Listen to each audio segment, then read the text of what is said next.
ನಿಮ್ ಇಷ್ಟ ಎತ್ತರಕ್ಕೆ ಬೆಳೆಸಬೇಕಿದ್ರೆ ತಂದೆ ತಾಯಿ ಎಷ್ಟು ಕಷ್ಟಪಟ್ಟಿದ್ದಾರೆ ಅಂತ ಗೊತ್ತಾ? ತುಂಬಾ ಕಷ್ಟಪಟ್ಟಿದ್ದಾರೆ. ಅಲ್ಲ, ಇಷ್ಟು ಎತ್ತರಕ್ಕೆ ಬೆಳೆಸಬೇಕಿದ್ರೆ ಅವ್ರು ಎಷ್ಟು ಖರ್ಚು ಮಾಡಿರ್ಬೇಕು? ಅಯ್ಯೋ, ತುಂಬಾ ಖರ್ಚಾಗಿದೆ. ಸಾಯುವನ್ನು ಸಾಯ್ತ್ರಿ, ಮನೆಯವ್ರಿಗೆ ಖರ್ಚು ಕೊಟ್ಕೊಂಡಾದ್ರೂ ಸಾಯಿ. ಅಂದ್ರೆ ನೀವು ಸಾಯುವ ಬಗ್ಗೆ ಏನು ಬೇಸರ ಇಲ್ಲ.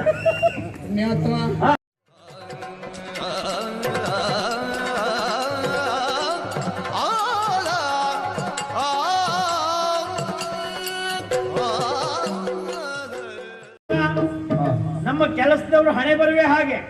ವಾರದ ತಲೆ ಮೇಲೆ ಸಂಬಳ ಕೊಟ್ಟರೆ ಮತ್ತು ಒಂದು ವಾರ ಕೆಲಸಕ್ಕೆ ಬರುವುದಿಲ್ಲ.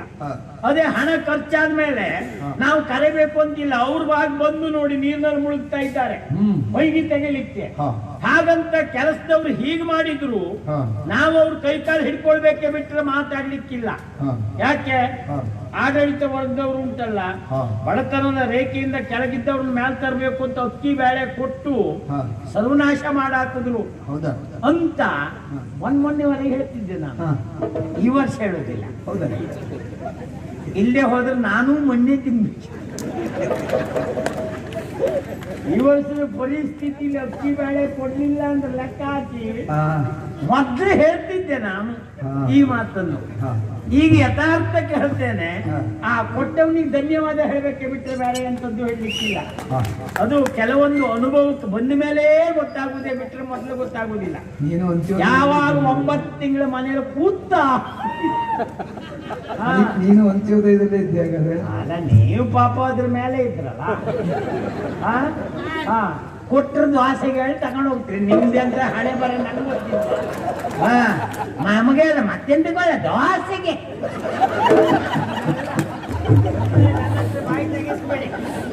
ಅಲ್ಲಿ ಆಚೆ ಕಡೆ ಕೋರೋತ್ತಿಗೆ ಹೋಗ್ತಾರಲ್ಲ, ನಿಮ್ಗೆ ಅದು ಮ್ಯಾಲ ಮಟ್ಟದ ತಂದು ಕೊಡ್ತಾರೆ, ಇದೇ ಕೊಡ್ತಾರೆ. ಅಲ್ಲ ಹೇಳಿ ನೋಡುವ, ಎಂತ ಇದನ್ನ ಮಾರ್ಕ್ರ ಅಂತ ತಿಂತ್ರ? ಸುಮ್ಮನೆ ದೋಸೆ ನಾಯಿ ತಿನ್ನುವುದು, ಅಕ್ಕಿ ಮಾತ್ರ ನೀ ತಿನ್ನುದ? ಎಲ್ಲ ತಿನ್ನುವುದೇ. ಕೊಟ್ಟದ್ದೇ ಧನ್ಯ ಅಂತ ಹೇಳ್ಬೇಕು. ನಾನು ಇವತ್ತು ಕೆಲಸ ತಪ್ಪು ಕಲ್ಪನೆ. ಇವ್ರು ನಮ್ಮ ಕೆಲಸದವರಲ್ಲ, ನೀರಿನಲ್ಲಿ ಮುಳುಗ್ತಾ ಇದ್ದಾರೆ, ಹೇಳ್ತಾ ಇದ್ದಾರೆ. ಏನೋ ಅನಾಹುತ ಆಗಿದೆ, ನೋಡೇ ಬಿಡ್ತೇನೆ ನೋಡು.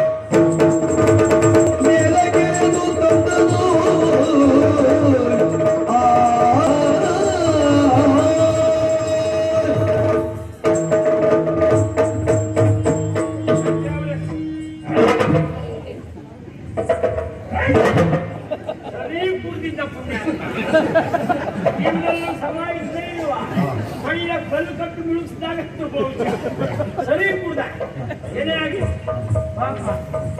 ಒಂದು ಕಥೆ ನೋಡು. ಓಯ್, ಎಂತ ಬ್ಯಾಗ್ ಕೆಲಸ ಮಾಡ್ಕೊಂಡಿದ್ದೆ ನೋಡಿ. ಪಾಪ ಅವಳು ನೀರು ಕುಡಿದಿದ್ದಾಳೆ ಎನ್ನುವ ಕಾರಣಕ್ಕಾಗಿ ಅವಳು ಹೊಟ್ಟೆಯನ್ನು ಒತ್ತಿ ಕುಡಿದು ನೀರು ಹೊರಗೆ ತರಬೇಕು ಎನ್ನುವ ಕಾರಣಕ್ಕ ಕೈ ತಕೊಂಡು ಹೋದವ. ಯಾಕೆ? ಯಾಕ ನಿಮ್ಗಿದು ವಿಷಯ ಗೊತ್ತಿಲ್ವಾ? ಈಗಿನ ಹುಡುಗರ ಮಕ್ಕಳೆಲ್ಲ ಉಂಟಲ್ಲ, ಜೀವಕ್ಕೆ ಹೆಚ್ಚಾದ ಹಿಡ್ಕೊಂಡು ಮನ್ಸಾಯ್ತು. ನಾವು ಆ ಹೊಟ್ಟೆ ಹತ್ರ ಕೈ ತಕೊಂಡು ಹೋದಾಗ ಅದನ್ನೇ ಹಿಡಿದು ಎಲ್ಲ ಕಡೆ ಬಿಟ್ರು. ಮತ್ತೆ ಅದು 1-9 ಅಸಂಬದ್ಧ ಪ್ರಚಾರ ಆಗುವ ಇದೆ. ಯಾಕೆಂದ್ರೆ ಹಿಂದೆ ಮುಂದಿನ ಸನ್ನಿವೇಶ ಬಿಟ್ಟು ಈ ಕೈ ಹತ್ತಿರ ತಗೊಂಡು ಹೋಗುವುದೇ ಪಾಪ ತೆಗೆದು ಬಿಟ್ರೆ, ಮತ್ತೆ ನಾಳೆ ಪಾಪ ಗಜೇಂದ್ರಾಚಾರ್ಯರು ಅದೇ ಮಾಡಿದ್ರು. ಆದ್ದರಿಂದ ನಾ ಹೆದರ್ಕೊಂಡದ್ದು. ಹಾಗಂತ ಸಾವು ಬದುಕಿನ ಪ್ರಶ್ನೆ ಬಂದಾಗ ಹೆಣ್ಣು ಗಂಡು ಎನ್ನುವ ಭೇದ ಉಂಟಾ? ಖಂಡಿತ ಅಲ್ವೇ ಅಲ್ಲ. ಹೆಣ್ಣು ಗಂಡು ಎನ್ನುವಂತ ಭೇದ ಇಲ್ಲ. ವೈದ್ಯರು ಇಲ್ವಾ? ಅವರಿಗೆ ಹೆಣ್ಣು ಗಂಡು ಎರಡು ಒಂದೇ. ಅದೇ ರೀತಿ ವ್ಯವಹಾರ ಮಾಡ್ತೇನೆ.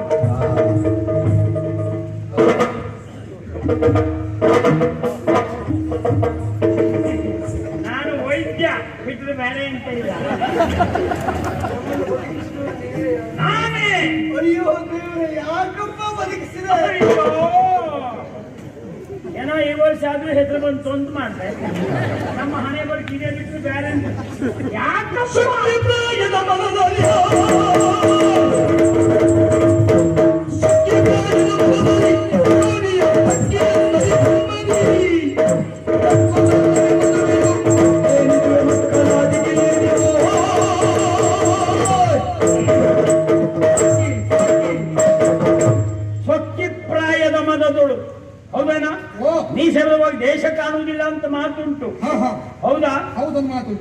ತಾಯಿ ಗುರುಮಠಕ್ಕೆ ಕಳಿಸುವುದು ಯಾಕೆ? ವಿದ್ಯಾಭ್ಯಾಸ ಮಾಡುವುದಕ್ಕಾಗಿ. ಓದಿ ನಮ್ಮನ್ನು ಉದ್ಧಾರ ಮಾಡ್ತಾರೆ ಎನ್ನುವ ಕಾರಣಕ್ಕಾಗಿ. ಸತ್ಯ.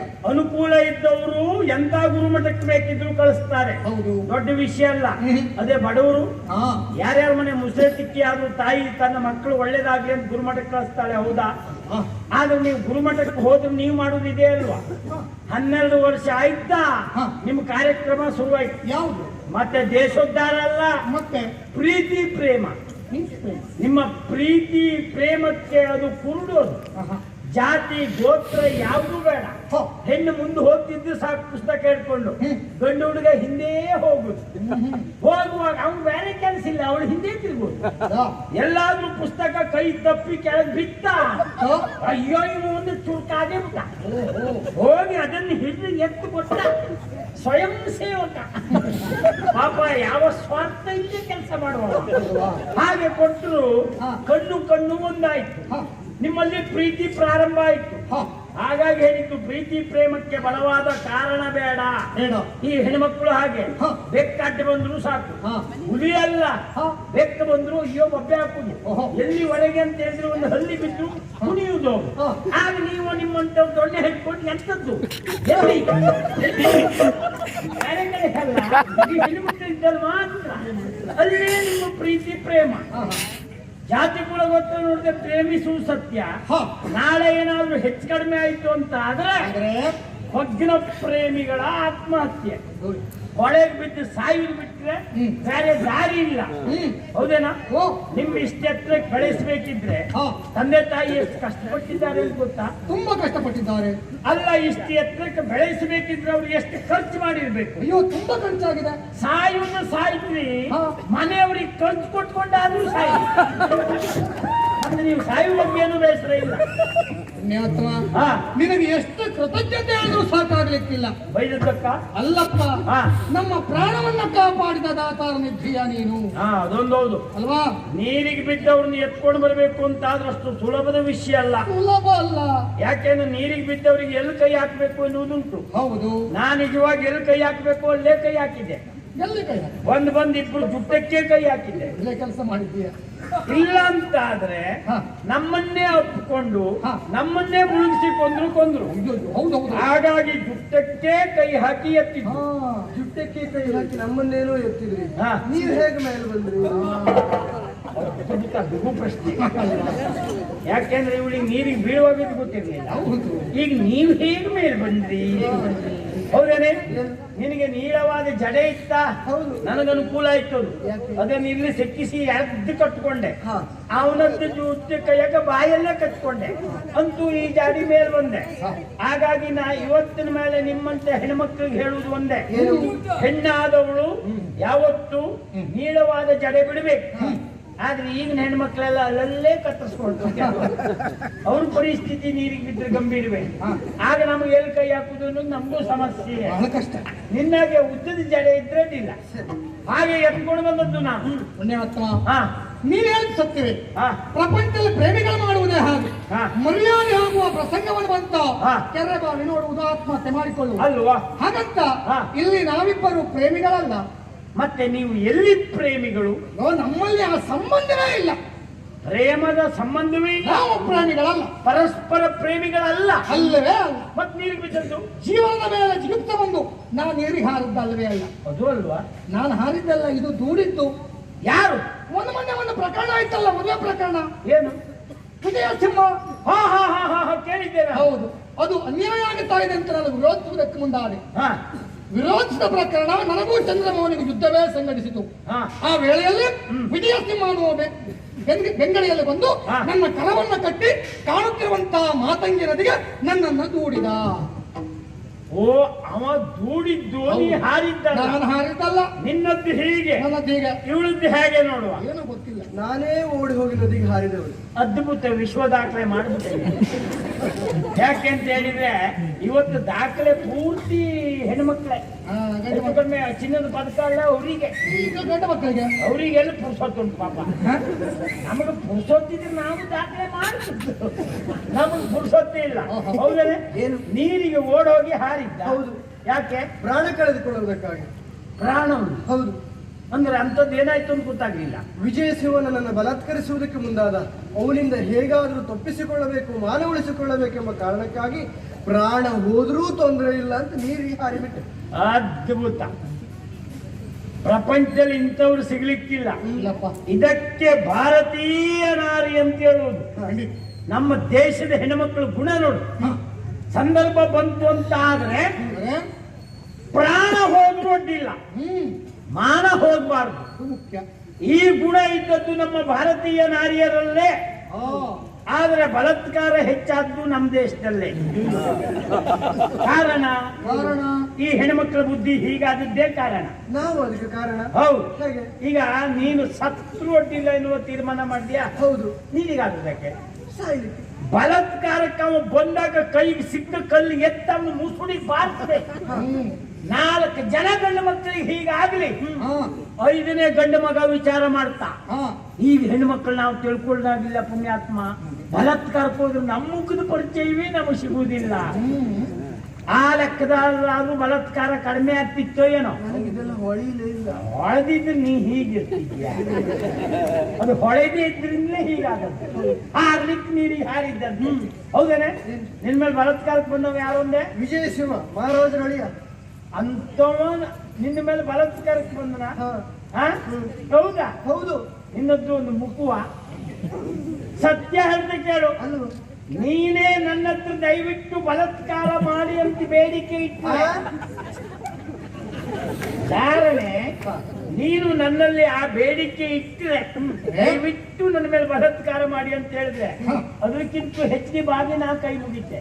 ನಮ್ಮಯ್ಯೇ ತಾಯಿ ನಿನ್ನ ಸಾವಾಸ ಬೇಡ, ನನ್ನಲ್ಲಿದ್ದ 500 ಕೊಟ್ಟು ಎದ್ಕೊಂಡು ಹೋಗ್ತೇ ಇದ್ದೆ ದೊಡ್ಡ ಕೂಡ ಅಂತ ನಾ ಯಾಕೆ ಹೇಳ್ದೆ ಕೇಳು. ಯಾಕೆ? ಹೆಣ್ಣಿನ ಮೇಲೆ ಬಲಾತ್ಕಾರ ಮಾಡ್ಲಿಕ್ಕೆ ಮುಂದಾಗ್ತಾನೆ ಅಂತ ಆದ್ರೆ ಅದಕ್ಕೂ ಹೆಣ್ಣಾದವಳು ಕಾರಣರಾಗಿರ್ತಾಳೆ. ಎಲ್ಲ ಹೆಣ್ಣು ಮಕ್ಕಳ ಮೇಲೆ ಕಂಡವರೆಲ್ಲ ಬಲಾತ್ಕಾರಕ್ಕೆ ಹೋಗುದಿಲ್ಲ. ಯಾಕೆ ಹೇಳ್ತೇನೆ ಗೊತ್ತಾ? ಪರಸ್ತ್ರೀಯನ್ನು ತಾಯಿ ಅಂತ ಭಾವಿಸುವ ಗಂಡು ಮಕ್ಕಳಿಲ್ವಾ? ಯಾರ್ದೋ ಮನೆ ಅಕ್ಕ ತಂಗಿಯನ್ನು ತಮ್ಮ ಸ್ವಂತ ಅಕ್ಕ ತಂಗಿಯಂತೆ ಕಾಣುವವರು ಇಲ್ವಾ? ಹಾಗಿದ್ರೆ ಗಂಡು ಮಕ್ಕಳ ಮನಸ್ಥಿತಿ ಎಲ್ಲ ಕೆಟ್ಟದ್ದು ಅಂತಲ್ಲ ಅದರ ಅರ್ಥ. ಯಾಕೆ ಹೀಗಾಗ್ತದೆ? ಹೆಣ್ಣಿನ ರೂಪು ನಡಾವಳಿಕೆಗಳು ಅಲ್ಲಿ ಕಾರಣವಾಗಿರ್ತದೆ. ಹೆಣ್ಣಾದವಳು ಕಾಣುವವರ ಕಾಮನೆಯನ್ನು ಕೆರಳಿಸುವ ರೀತಿ ಇರಬಾರ್ದು. ನಿನ್ನ ಮುಖ ನೋಡಿದ್ರೆ ಅಂತ ಭಾವನೆ ಬರುವುದಿಲ್ಲ. ಆ ರೀತಿ ನೀನು ಸಾಧ್ಯವೇ ಆಗಿದ್ದಿ ಅಂತ ನಾ ಹೇಳಿದ್ದೆ ಬಿಟ್ರೆ ಬೇರೆ ಏನೂ ಇಲ್ಲ. ಬಲಾತ್ಕಾರಕ್ಕೆ ಮುಂದಾದ್ನ, ಹಾಗಾಗಿ ಸಾಯ್ಲಿಕ್ಕೆ ಮುಂದಾದದ್ದ. ಈಗ ಒಂದು ಮಾತು ಹೇಳ್ತೆ ಕೇಳು. ವಿಜಯ ಶಿವನ ಬಗ್ಗೆ ನನಗೂ ಭಾರಿ ಅಭಿಮಾನ ಉಂಟು. ಅವನು ವಿಷಯ ಮಾತ್ರ ಎಲ್ಲಾದ್ರೂ ನೀವು ಬಲಾತ್ಕಾರಕ್ಕೆ ಬಂದಿದ್ದಾವ ನನ್ನ ಮೇಲೆ ಅಂತ ನೀವಿಬ್ರು ಹೇಳಿದ್ರೆ ಸಾಕ್ಷಿಗೆ ನಾನು ಬರ್ತೇನೆ. ನಾನು ಬಂದೆ ಅಂತಿಟ್ವ, ಇದು ಖಂಡಿತ ಅವನಿಂದ ಆದದ್ದಲ್ಲ. ನಿಮ್ಮಿಬ್ಬರಲ್ಲಿ ಅಕ್ರಮ ಸಂಬಂಧ ಇತ್ತು, ಅನೈತಿಕ ವ್ಯವಹಾರ, ಅನಿವಾರ್ಯವಾಗಿ ನೀವು ಸಾಯ್ಲಿಕ್ಕೆ ಮುಂದಾದದ್ದು ಅಂತ ನಾನು ನಿರ್ಣಯ ಮಾಡಿ ಕೊಡ್ತೇನೆ. जय जय राम